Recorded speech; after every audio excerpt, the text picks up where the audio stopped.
Çağatay xanlığı miladiya 1227 yildan miladiya 1370 yillar arasida bizning vatanimiz Sharqiy Turkiston, Mavaraun Nahri va Yettisuv qatorliq mush joylarda hukm surgan.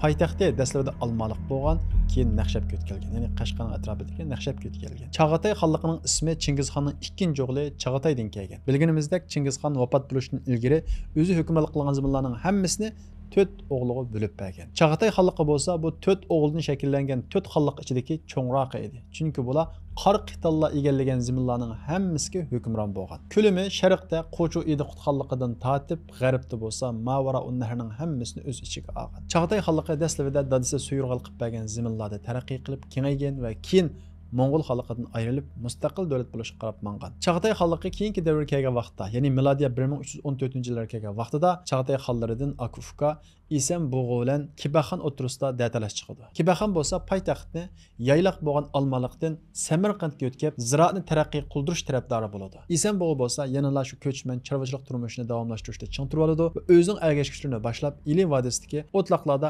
an'anaviy ko'chman chorvachilik turmushini davom qiladi. Shunday qilib vaqtning o'tishiga ergashib, mana shunday o'xshamagan ikki xil turmush sababli Chag'atay xonligi sharqiy va g'arbiydan iborat ikki qismga bo'linib ketadi. Ya'ni sharqiy Chag'atay davlati, g'arbiy Chag'atay davlati deb ikki qismga bo'linadi. Sharqiy qism bo'lsa Almaliqni markaz qilib, Xotan, Qashqar va Turpallarga hukmronlik qiladi. G'arbiy qism bo'lsa Samarqandni markaz qilib, Mavaraun Nahr taraflarga hukmronlik qiladi. Isan Bo'g'o'lan Kibaxon vafot bo'ladi. Ularning vafotidan keyin Mo'ng'ul qabilalari orasida urush portlaydi. Ya'ni o'zaro ichki urushga petib ketadi. Hatto Chag'atay xonligi munqariz bo'lish girdobiga berib qoladi. Mana shundaq Chag'atay xonligi munqariz bo'lish girdobiga berib qolgan vaqtda sharqiy qismdagi, ya'ni bizning vatanimiz Sharqiy Turkistondagi eng kuchli Mo'ng'ul qabilasi bo'lgan Do'g'lat qabilasi Chag'atay xonlarining avlodini izlab, oxiri Isan Bo'g'o'ning 18 yoshli o'g'li To'g'liq Temurxonni topadi va Do'g'lat qabilasi, ya'ni Do'g'lat qabilasining amiri bo'lgan Amir Bulaji To'g'liq Temurxonni milodiya 1345-yili Oqsuda Chag'atay xonligininki taxtiga o'tirg'izdi. Ya'ni Sharqiy Chag'atay xonligining taxtiga o'tirg'izdi. Chag'atay xonlarining avlodidan bo'lgan To'g'liq Temurxon Do'g'lat qabilasining yordam bilan taxtga o'tirgandan keyin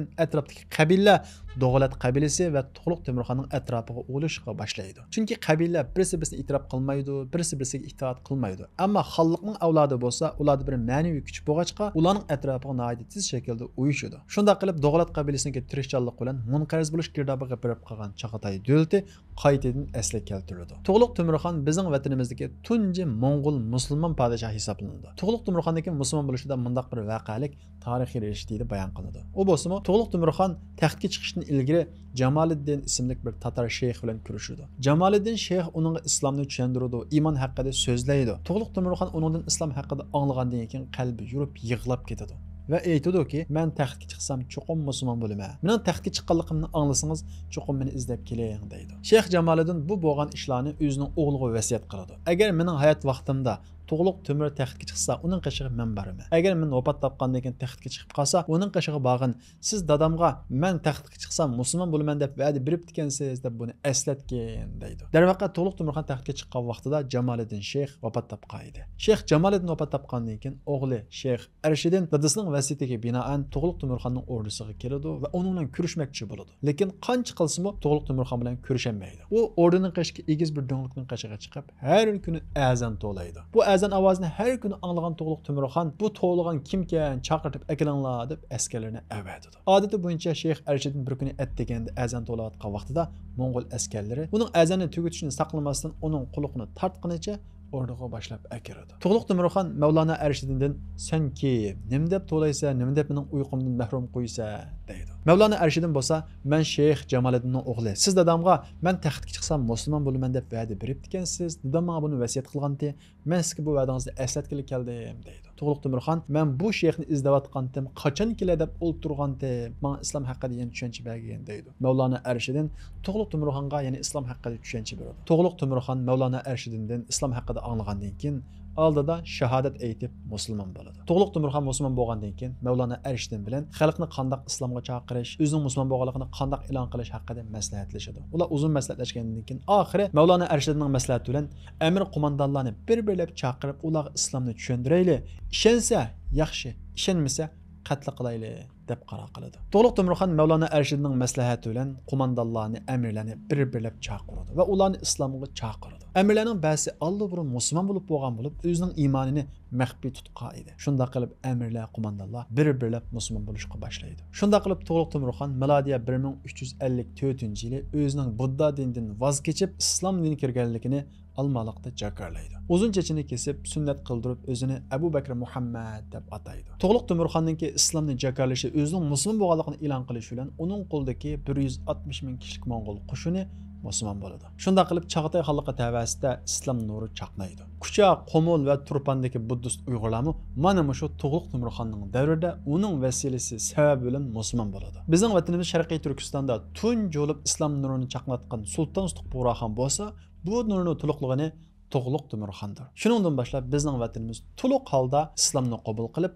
musulmon xalqqa aylanadi. To'g'liq Temurxonning musulmon bo'lishi xalq tomonidan nihoyat qizg'in qarshi olinadi. Bu sababdan ittifoqning bir gavdalashishi natijasida To'g'liq Temurxonning harbiy kuchimi hassilab oshadi. Shuning bilan To'g'liq Temurxon dastlabki Chag'atay xalqining hammasini birlikka keltirish maqsadida milodiya 1360-yili Mavaraun Nahr tarafga qo'shin tortdi. Bu vaqtda Mavaraun Nahrdagi g'arbiy Chag'atay xalqi orasida nihoyat malamanchilik, ichki qalaymaganchiliklar bor edi. Bu sababdan To'g'liq Temurxon ularni nihoyat tez suratda tinchitib, g'arbiy Chag'atay xalqini o'zining territoriyasiga qo'shdi. Shunda qilib To'g'liq Temurxon milodiya 1361-yili g'arbiy Chag'atay xalqini egallab, Chag'atay xalqini bir butun holatda birlik keltirdi. Bu Chag'atay xalqininki eng kuchlangan davri hisoblanadi. To'g'liq Temurxon Samarqandni ozod qilib, Mavaraun Nahrning hammasini birlik keltirib bo'lgandan keyin Mavaraun Nahr tarafga, ya'ni g'arbiy Chag'atay xalqi tarafga o'zining o'g'li İlyas Xo'jani qo'ydi. Uning maslahatchiligiga bo'lsa, Mo'ng'ul Barlas qabilasiniki aqso'nki bo'lgan Timur Lenkni qo'ydi. O'zi bo'lsa bizning vatanimiz Sharqiy Turkistondagi Sharqiy Chag'atay xalqiga qaytdi. To'g'liq Temurxon milodiya 1363-yili O'rta Osiyoga qo'shin tortib, qaytish safarida 33 yoshida kasal tegib vafot bo'ladi. To'g'liq Temurxonning qabrisi bugungi kunimizga qadar G'oljiningki Qo'rg'os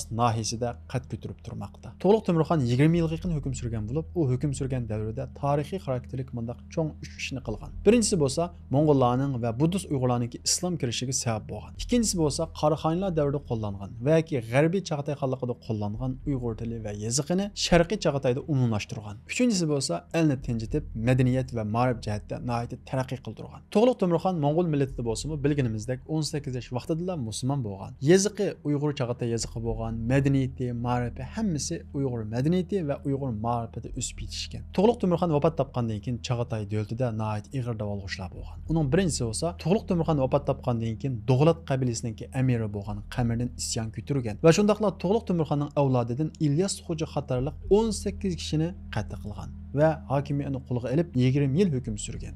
Ammo uning qarshi yana bir Do'g'lat qabilasining amiri Xudaydat qarshi chiqqan va To'g'liq Temurxonning xalqini qo'g'digan, oxirida Kuchani ayirib olgan. Mana shunda qalaymaganchilikda Idiq davlatimi ayrilib mustaqil bo'lib olgan. To'g'liq Temurxonning bir avlodi saq qolgan. Bu avlodi O'rda tarafdorlari tarafidan Badaxshonga qochib o'tilgan. Kuchani ayirib olgan isyonchi Qamardinga qarshi turgan Xudaydat bo'lsa, To'g'liq Temurxonning bu avlodini izlab Badaxshondan qaytirib akagan. Buning ismi Xizr Xo'ja bo'lib, Xudaydat bu Xizr Xo'jani taxtga o'ltirgan. Shunda qilib Kuchada Chag'atay xalqi qaytadan asliga kelgan. To'g'liq Temurxonning avlodi bo'lgan Xizr Xo'janingki Kuchada taxtga chiqishi bilan uning atrofidagi qabila uning atrofiga yopishishga boshlagan. Isyonchi Qamirdin bo'lsa 10 yil mobaynida Timur Lenk bilan urushib nihoyat holidan ketgan. Kuchadagi Xizr Xo'ja bo'lsa kuchlanib uning o'rnini egallashga nihoyat ozliq qolgan. Vaziyatni yaxshi kuzatgan Qamirdin bo'lsa Xizr Xo'jaga alvogan bo'ysungan. Xizr hujumi davlatning birligini deb uni apu qilgan. Va shundaqla Timur Lenkni ilib borgan urushni davomlashtirishga buyurgan. Chunki bu vaqtda Mavaraun Nahr, ya'ni G'arbiy Turkistonning ko'p qismini Timur Lenk egallab bo'lgan edi. Ya'ni o'zining imperiyasini qurib bo'lgan edi. Qamirdin Timur Lenk bilan bo'lgan urushni davomlashtirdi,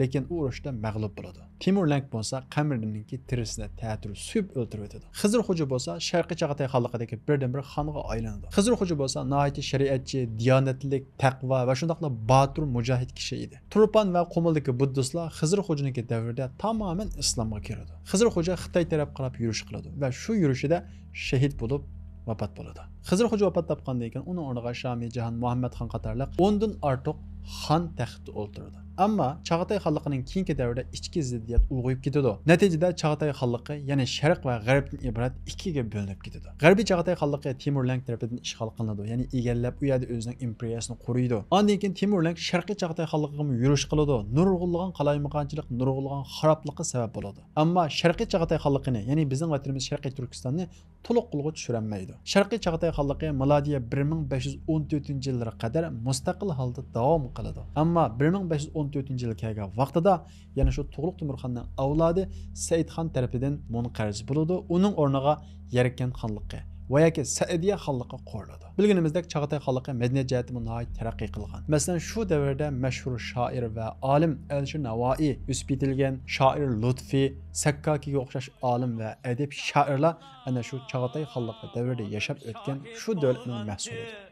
Sen tarixni yazganda sultan bulup han ötken Uygurum sen canda alem şahit bolganti sen tarixni yazganda